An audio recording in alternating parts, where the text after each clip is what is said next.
Well, tonight we're gonna look at a chapter that you've probably never heard anybody ever preach on. It's not one of those texts we go to a lot, and yet, interestingly, in studying for tonight, I saw something in this text I had never ever noticed, and I don't know how my brain had just passed over it, but we're going to see something interesting in Genesis chapter 31. Now, this is, we last left Jacob down in Padan Aram, and he is there. Remember, he's married. He has 11 sons and one daughter. And he's been working for his father-in-law for like 20 years. After working for him for 14 years, he strikes a deal where he gets to keep whatever of the flock are speckled or striped, and Laban separates all the speckled and striped sheep like at least 3 miles away, and he he thinks that all the sheep that are born will be solid sheep, and therefore Laban gets the solid ones, and Jacob gets the ones that are speckled or striped in any way. And yet God blesses and produces. In fact, we're going to see a little bit more about that tonight. And God blesses him, and a lot of the sheep that are born are speckled and striped. And so Jacob now he's a wealthy man. Now, we're going to see as Genesis 31 begins that there is jealousy. So let's pick up in verse 1, Genesis chapter 31. Now, Jacob heard that the sons of Laban were saying, Jacob has taken all that was our father's, and from what was our father's he has gained all this wealth. Now, it's interesting that the sons of Laban are hardly ever mentioned. Notice the daughters of Laban, Rachel and Leah, are certainly mentioned, but none of the sons' names are ever given. They're only there to sort of advance the story a little bit. In this case, we know from what they say, sort of like the chorus in a Greek tragedy, they're telling us the action that's occurring off the stage. And what's happening is they're noticing Jacob's getting wealthy. Now, if you're a son of Laban, anything Jacob gets, you can't help but see that as something you're not going to get. Why, I would inherit that if it weren't for this guy. And so they don't like him, and they say, look at this, Jacob's gotten wealthy off of our father. And then look at verse 2. Jacob saw that, and the ESV translates it, Laban did not regard him with favor as before. Literally in Hebrew, it says that Jacob saw Laban's face. Jacob saw Laban's face. What an interesting way to tell us that Jacob could tell by looking at Laban that something had changed between them. And now Laban saw Jacob as a threat. There was resentment on his part because God had blessed him with his flocks. Then the Lord said to Jacob, return to the land of your fathers and to your kindred, and I will be with you. Now, maybe in the back of your Bible, you might have a map that has it'll say something like, the ancient Near East in the time of the patriarchs. So this is the period of the patriarchs. Abraham, Isaac, Jacob are the patriarchs. And if you look at that map, you'll find Israel there on the coast of the Mediterranean. If you look up to the northeast, you'll see Mesopotamia, the Euphrates and the Tigris rivers, and the land between those rivers. Mesopotamia means in the middle of the rivers. And that would be where he is, in Padan Aram. And God says, I want you to go back. So that would be coming across modern-day Iraq, modern-day Syria, and coming down through Jordan and into Israel. It is a journey of about 300 miles. And God tells him, I want you to go back to the land of your kindred. Now, why is this a tough command to obey? because Esau's waiting for him. Remember, he and Esau, they parted badly, and Esau said, I will kill you. And as far as Jacob knows, nothing has changed in 20 years, and Esau will kill him. And yet here's God who's telling him to go back to the land of his fathers, and he has to trust the Lord.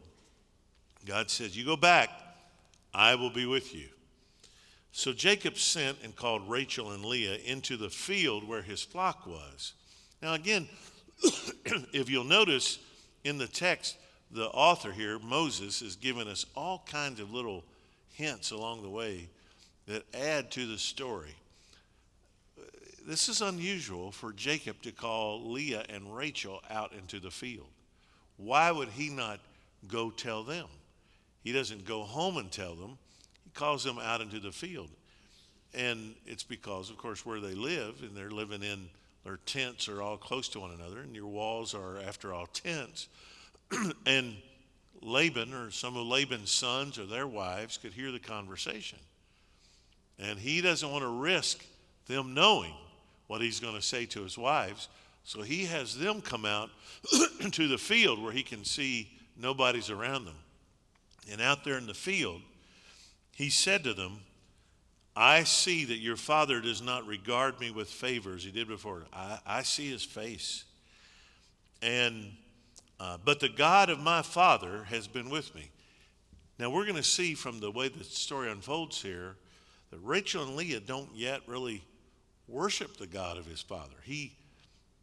He's told them about the God of his father on some level, but he's certainly not led them to worship the God of his father. And the fact that he calls him that here tells us that. And we're going to see from what Rachel specifically does that she's not really following God yet. But he says, the God of my father has been with me. You know that I've served your father with all my strength. Yet your father has cheated me and changed my wages 10 times. No, that's not literal. He's not saying he counted up 10 times. He's just saying, your dad keeps moving the goal line. Any agreement we make, he always changes it. He's changed my wages 10 times. You can't get the guy to agree to anything. But God did not permit him to harm me. If he said, the spotted shall be your wages, then all the flock bore spotted. If he said, the striped shall be your wages, then all the flock bore striped. Thus God has taken away the livestock of your father and given them to me. In the breeding season of the flock, I lifted up my eyes and saw in a dream that the goats that mated with the flock were striped, spotted, and mottled. Then the angel of God said to me in a dream, Jacob, and I said, here I am. And he said, lift up your eyes and see, all the goats that mate with the flock are striped, spotted, and mottled. For I have seen all that Laban is doing to you. So in chapter 30, we see Jacob's doing all this stuff to sort of mark the flock, and it looks like either he's being superstitious with these stakes and things, or else I read one commentator that believed that he was practicing good husbandry, animal husbandry, and that there were ways that he was simply getting the striped and spotted ones to mate more. But the reality is, whatever naturalistic explanation you want to give to chapter 30, whether naturalistic or superstitious, neither one is the reason. It's that God told him in a dream, I'm going to give you all these sheep. They're going to be spotted and striped and mottled, and I'm going to increase your wealth. So Jacob does what he does simply as a demonstration of faith, and not because he's orchestrating it. God told him in a dream. We don't know that detail in chapter 30, but here when he's telling his wives, he's trying to tell them who the God of his fathers is. And he here gives them this detail that God promised me that. God told me this in a dream. And he said to him, how did he reveal himself to him? Verse 13, I am the God of Bethel, where you anointed a pillar and made a vow to me. I want you to see that stones are significant in the story of Jacob. He uses a stone for his pillow when he has that encounter with God at Bethel. And when he meets his wife, Rachel, for the first time, he moves the stone off of the well. We're going to see he's going to erect some stones here when he enters into an agreement with Laban eventually. But the stones are significant. They're markers of God's move in his life. And God says, I'm the God of Bethel, where you anointed a pillar and made a vow to me. Now arise and go out from this land and return to the land of your kindred. So Jacob is telling his wives that God's commanded us to go. Then Rachel and Leah answered and said to him, is there any portion or inheritance left to us in our father's house? In other words, man, there's nothing for us here. By the way, there's a technical term I'll introduce you to. This portion or inheritance, it's like any share or inheritance left to us. This is called a hendiadys. It's when you, like, two things mean one thing. Like we say, part and parcel, kit and caboodle. It's like these two things go together, but they really describe one thing. And this is a hendiadys here. Do we have any share or inheritance? There's nothing left for us here in our Father's house. Are we not regarded by him as foreigners? For he has sold us, and he has indeed devoured our money.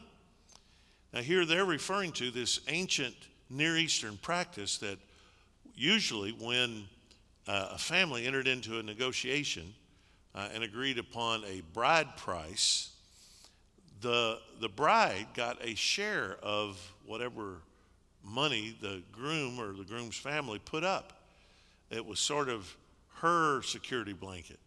And typically her family would keep the lion's share of it, but they would make sure she's taken care of, and they would give her some money of her own.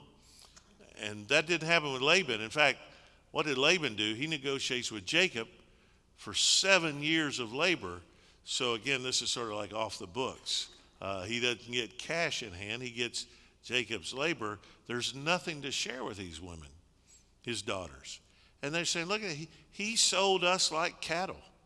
All right, if you're worried that we're not going to want to go with you to the land of your family, don't worry about it. We're with you because he's not done us right either. He has indeed devoured our money. All the wealth that God has taken away from our father belongs to us and to our children. In other words, we're glad God blessed you because we're with you. We get that. Our children are going to get that. So this is God's blessing on us as well. Now then, whatever God has said to you, do. Now they use the generic word for God. The implication, they don't use the name Yahweh. They just say, whatever your God has told you to do it, but we're okay with it. So Jacob arose and set his sons and his wives on camels. He drove away all his livestock, all his property that he had gained, the livestock in his possession that he had acquired in Padan Aram, to go to the land of Canaan to his father Isaac. Laban had gone to shear the sheep. Now, you see Jacob, the trickster, Laban is the only guy that's ever gotten the best of him, but Jacob knows the time to leave, and it's at sheep shearing time. Sheep shearing time was a big party. They would, usually the men would do it. They would do it typically often without the women around. And there would be, it would maybe, take several days. And they would indeed work and shear the sheep, but by night they would drink and just sort of enjoy being sort of on, a guy's trip kind of thing. And this was very common. So Jacob waits till it's sheep shearing time. Laban, his sons, and others have gone out to shear the sheep. And so what does he do? He drives all his livestock away. They assume he's going to be shearing his sheep, but he doesn't. He drives them away, and men, they head out, and they're heading toward Canaan. And Laban had gone to shear sheep, and Rachel stole her father's household gods. All right. It was very typical in these pagan homes, which really is everybody but the family of Abraham, right? They all have these idols. And these are idols that they have sitting around the house to bless their daily activities. And they have, sort of patron gods. And Rachel, as they leave, she steals her father's household gods. Now, it's possible that these are bejeweled. It's possible that they have some kind of precious stones or are made of gold. They have some value other than the fact that they're simply these little pagan deities. Or maybe she just thinks this will bless her. We're not told her motives. We're just told that she took them. And she takes these little gods, and we know that they're small because we know where she later hides them. It's not a big area, as you'll see. But she takes her father's household gods, and Jacob tricked Laban the Aramean. Now that word tricked, sometimes translated deceived. It can mean to gain. It's used many times in this chapter, and in chapter 31. It says that it's the word that's used here when Rachel stole the household gods. She gained the gods. So there's a word play that's going on a lot in this chapter. And she steals the household gods. Elsewhere it says that Jacob deceived or took advantage of Laban's heart, or Laban uses that accusation. And so this verb is used here, that he tricked or deceived Laban the Aramean by not telling him that he intended to flee. He fled with all that he had and arose and crossed the Euphrates. Literally, all that says in Hebrew is the river, but we know it's the river Euphrates, and the river was, every other river always went by a name. The Euphrates often was just usually called the river because it's one of the four original rivers by the Garden of Eden, and so it's just called the river. And but the ESV translators here interpret it for us and tell us that it's Euphrates, although really all it says is the river. And he set his face toward the hill country of the Gilead. Again, if you look at a map in the back of your Bible, you find Israel, and you see the Sea of Galilee, the Jordan River coming out of the Sea of Galilee. Just to the east of the Jordan River and south of the Sea of Galilee is the Gilead, the range of the Gilead. And it's mountains in modern day Jordan. You can see them from miles and miles away. And this is where he's got to cross the Gilead to go into Canaan, and that's where he's heading. When it was told Laban on the third day that Jacob had fled, he took his kinsman, so he's out shearing the sheep. 3 days later, he hears your son-in-law is taken off with your wives and your grandkids, and he pursued him for 7 days and followed close after him into the hill country of Gilead. The point here is that Jacob has a head start, but he's got all these flocks and herds and women. Laban goes after him basically with an army. He has no flocks, and he's just going, the verb that is used is he's racing toward him. Pursued him for 7 days, followed close. But look at verse 24.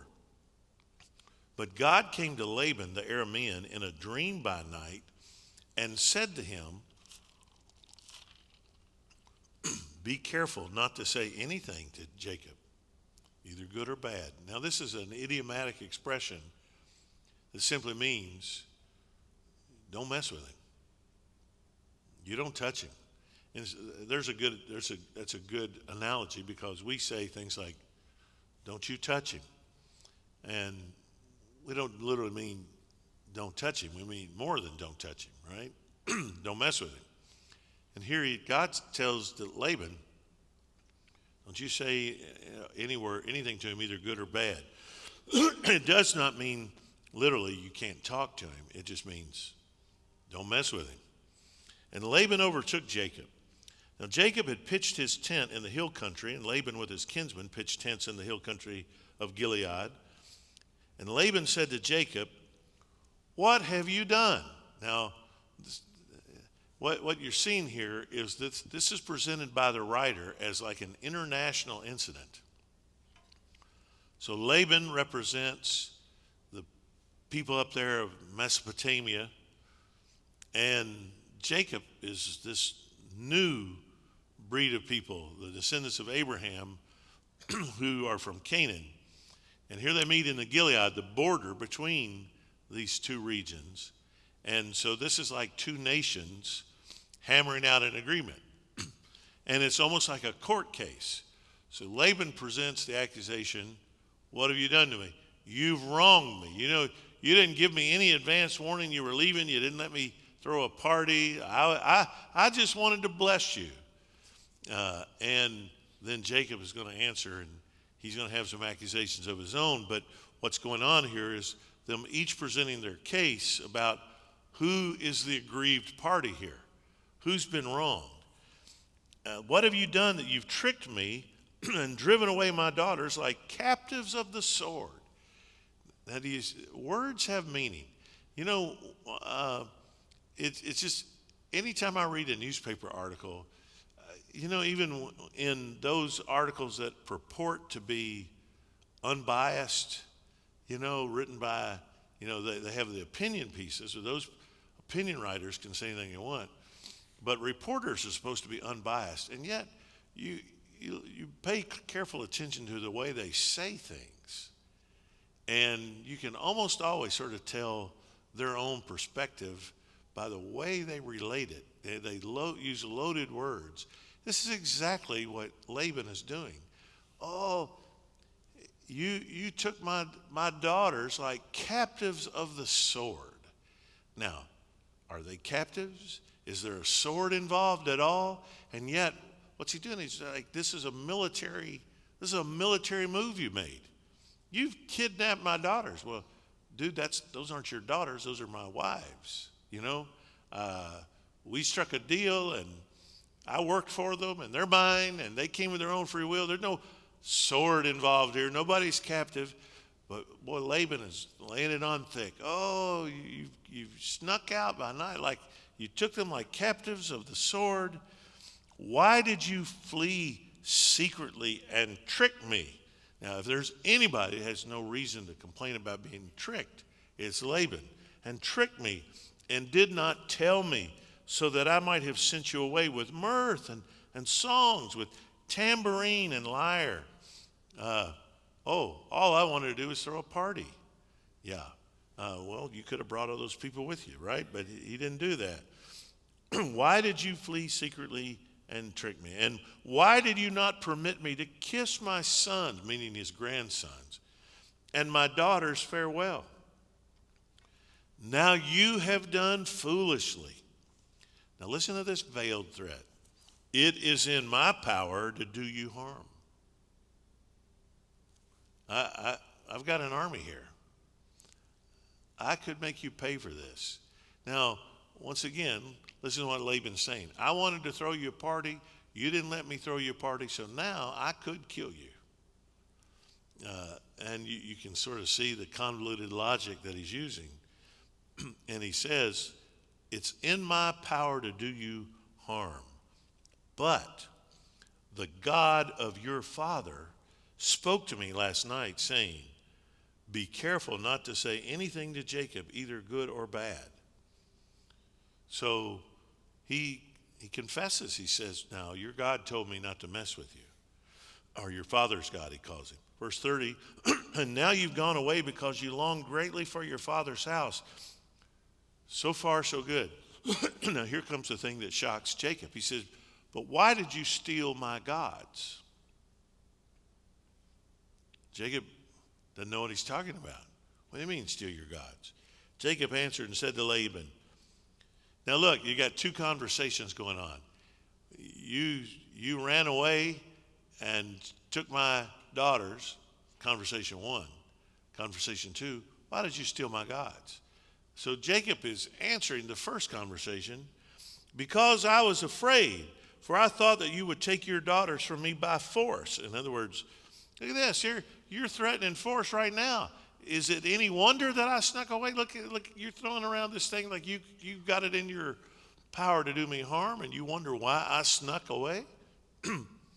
Anyone with whom you find your God shall not live. Now there's conversation two. I didn't take your God. What are you talking about, take your gods? If you find anybody with your gods, they won't live. Now, in the book of Genesis, you see a lot of sort of foreshadowing of other stories that are to come. If you know the book of Genesis, this sounds a whole lot like what Joseph is going to do about, hiding the cup in Benjamin's donkey, in his pack on the donkey. And so, we're going to see this story again. If there's anybody's got it, they'll die. And here Jacob throws it out. And some believe that there's here a foreshadowing of the way that Rachel is going to die in childbirth. Remember when Benjamin dies. And so even though she does not die here in this story, because Laban never finds the gods, she does die. She dies a pretty awful death. So some make that connection. The text does not do so explicitly. But he does say, if you find those gods, whoever took them will die. Now, Jacob didn't know that Rachel had stolen them. So Laban went into Jacob's tent and into Leah's tent and into the tent of the two female servants, but he did not find them. And he went out of Leah's tent and entered Rachel's. All right, now see how Moses is ratcheting up the tension. We see Jacob go in all these other tents and he's checking out everybody's stuff and they don't have it. Okay, now he goes into Rachel's. And because the narrator has told us, we know she's got them. And she's hiding them. And it's like, And if he finds them, he's going to have to put her to death. And so you feel the tension of it. And Rachel had taken the household gods and put them in the camel's saddle and then sat on them. So, and again, this would be very common. They take the saddle off of the camel, and it would, as they're going in a caravan traveling, you don't take chairs with you. So to sit in the tent, you would sit on the saddle that sits up on that camel. And those camel saddles are big. They're like chairs that sit on the hump of the camel. And so she's sitting on it, and she's got the gods hidden underneath it. Now, the monotheistic Moses, author of this, I believe, is sort of using some dark humor here about, I think I've told you before about showing your backside in the East, in the ancient Near East, is an insult, and sitting on something, especially a woman sitting on something, is especially insulting. And the fact that you've got these pagan gods and their position in relation to Rachel is definitely an insult to the pagan deities, you understand. And as if that weren't bad enough, she makes it even more insulting. He comes into the tent, and she's sitting on the saddle, and under the saddle are the gods. Laban felt all about the tent, but did not find them. And she said to her father, "Let not my lord be angry, that I cannot rise before you, for the way of women is upon me." It's my time of the month. Now, I don't think it was. Maybe it was, maybe it wasn't. Either way, that's her excuse, and Laban isn't going to make her get up. When it's her time of the month and she says she's uncomfortable.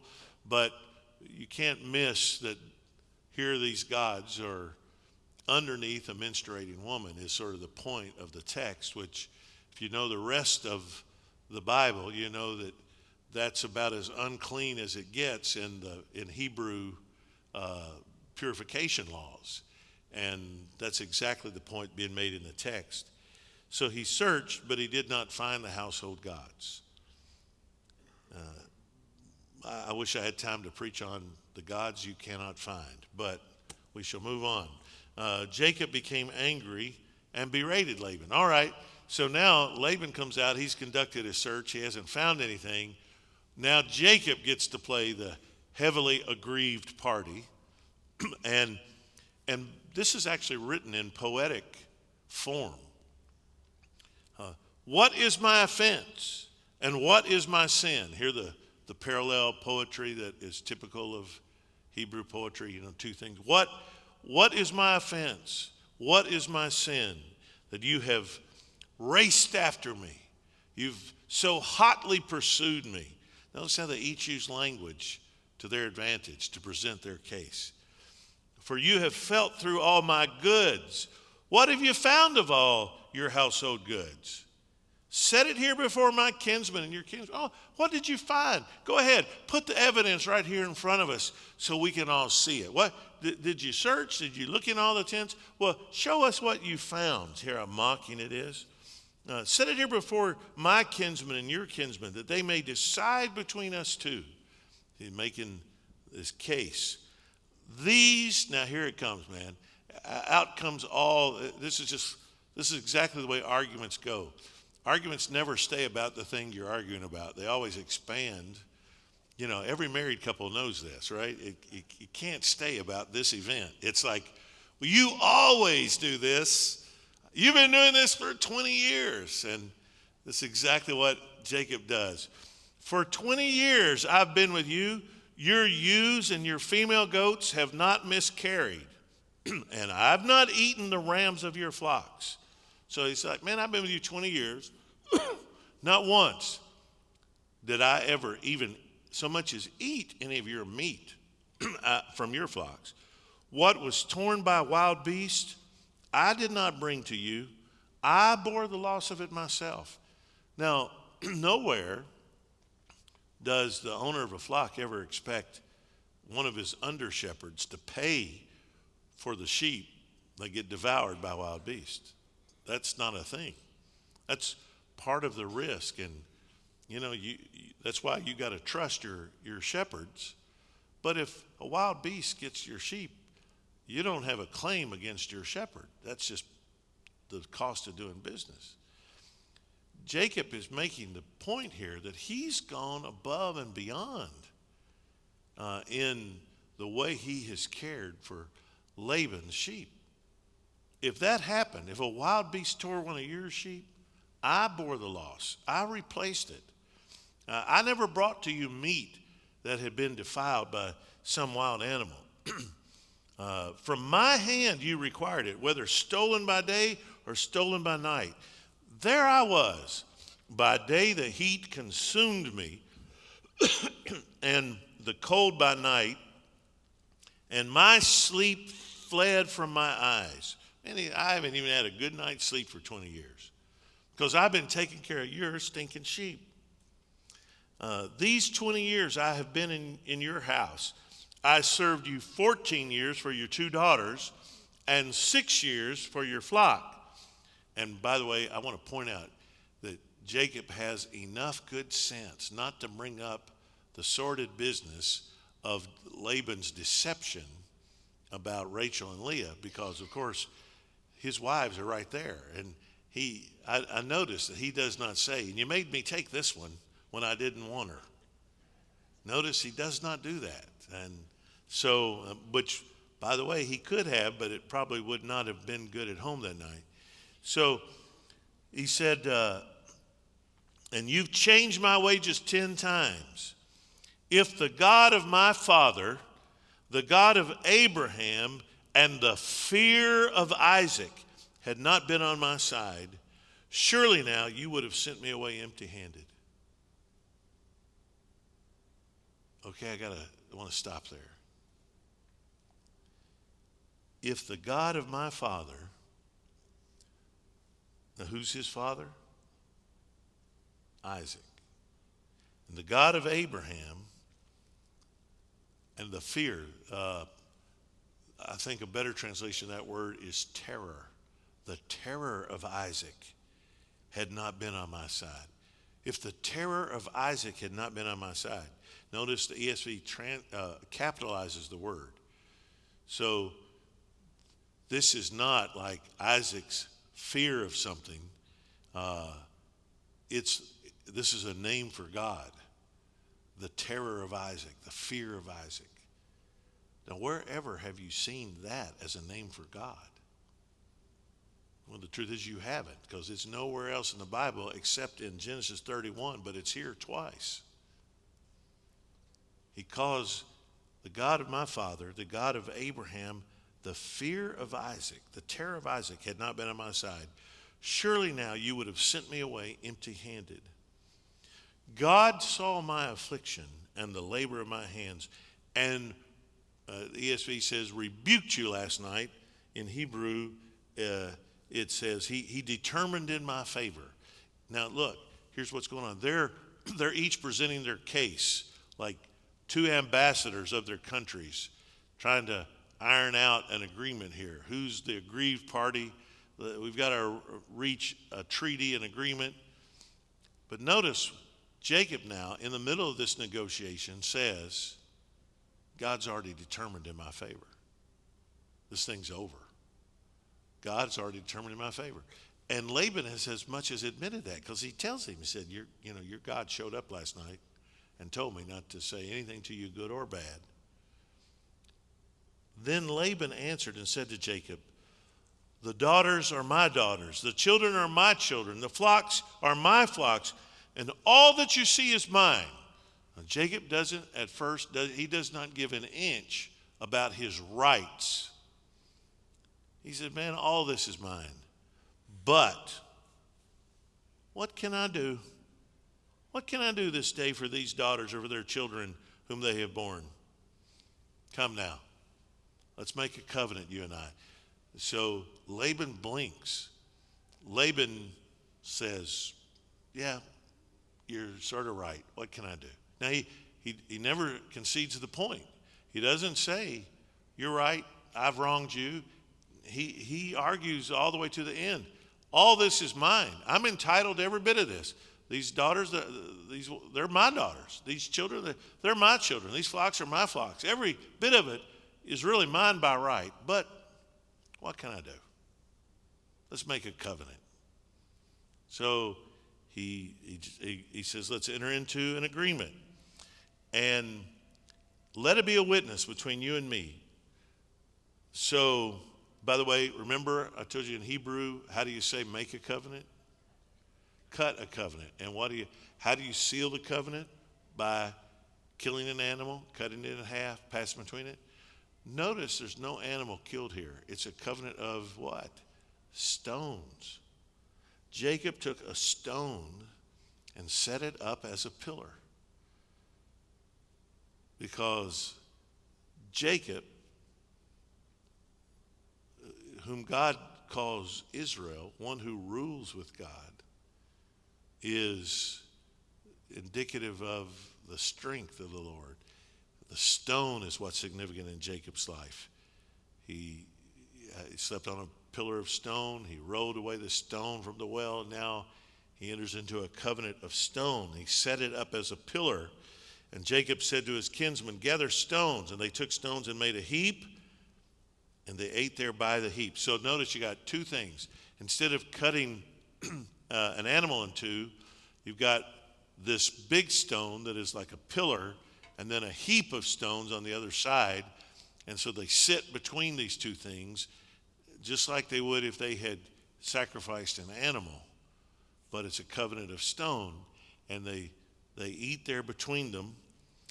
And Laban called it Yagar Sahadutha, which is Aramaic. Jacob called it Galid, which is Hebrew.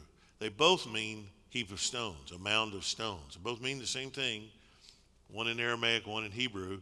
But you see that to the bitter end, you see this thing in Israel today. What do the Jews call that mountain in the middle of Jerusalem that you see in the pictures?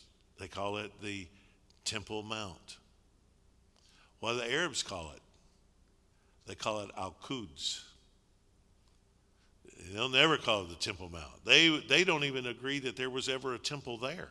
They deny that a temple was ever there. And this is so like the city of Jerusalem in their sort of little joke in the Arab quarter. All of the manhole covers have the Lion of the tribe of Judah on the manhole covers, and it's their way of saying, this is Israeli territory. It's you see the same thing today, and there are towns all over Israel. You see signs up as you go through them. They'll have the Hebrew name, and then they'll have the Arabic name. They're completely different. They're not even trying to say the same name. They have completely different names. And this is exactly what Laban calls it one thing. Jacob calls it another. Laban says, this heap is a witness between you and me today. Therefore, he named it Galid and Mizpah. Now, Mizpah means watch post. The Lord watch between me and thee.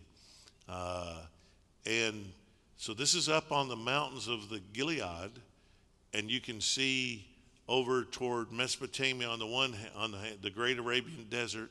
If you look to the east, you see the Galilee and the Dead Sea and the Mediterranean. If you look over to the west, so they said, okay, right here, this spot, you can see all around here. This is the border between us, and this is the witness between us. The Lord watched between you and me when we are out of one another's sight. If you oppress my daughters, or if you take wives besides my daughters, although no one is with us, see, God is witness between you and me. So if nobody sees, if you beat my daughters, if you take wives in addition to my daughters, God sees. I won't see it, but God will, and He'll bring out vengeance against you. Then Laban said to Jacob, see this heap and the pillar which I have set between you and me. This heap is a witness, and the pillar is a witness, that I will not pass over this heap to you, and you will not pass over this heap and this pillar to me to do harm. So they make a covenant. Here's the border. Neither one of us will ever cross over this border to harm the other one. Now listen to verse 53. The God of Abraham and the God of Nahor, the God of their father, judge between us. So Jacob swore by the terror of his father Isaac. And Jacob offered a sacrifice in the hill country and called his kinsmen to eat bread. They ate bread and spent the night in the hill country. All right, and this is what I want to talk about. All right. What does it mean, the fear of his father Isaac? Jacob swore by the fear of his father Isaac, and then he offered a sacrifice. What is the fear of Isaac? Well, I'll tell you what the Jewish commentators think about this, and I think they're right, is that this is a reference to Genesis chapter 22 in what they call the Akedah, or the binding of Isaac. It's a reference to the story of when God tells Abraham, I want you to take your only son Isaac, and I want you to go up on the mountain and to offer him as a sacrifice. And remember, on the way, Isaac asked. Now, Isaac's no little boy. Isaac is a grown man when that takes place. And on the way, Isaac stops and he says, okay, we've got wood and we've got a knife. Where's the sacrifice? And Abraham says, God will provide. And Isaac walks on. And Isaac is a grown man. And there's no way that Abraham binds him and prepares to sacrifice him without Isaac's participation, without Isaac's willing submission. And if you read in Genesis chapter 22, remember, I think I've told you this before as we've studied Genesis. The first time you ever see anything to do with the fear of the Lord, remember, is when Abraham explains why he betrayed Sarah, his wife. Remember, he said, I saw these people, I said, they don't fear God. They don't fear God. And it's the first time you ever see the phrase about fearing God anywhere in the Bible. The second time you see it's in Genesis 22, in the binding of Isaac. Abraham draws back the knife, and just before he takes Isaac's life, God stops him, and there's a ram caught in the thicket, and he has him offer the ram instead of Isaac. And God says to Abraham, now I know that you fear me. Now, Isaac is witness to all of this. What's Isaac's view of God? What's Isaac's view of God? I think, first of all, it's a God, his view of God has to be that this God demands everything. This God claims to have the right over everything, over life itself, over everything. But this God provides a substitute for me. This God spared me. What is the fear of the Lord in the Bible? It's understanding all of that. That God has the absolute right over everything in your life.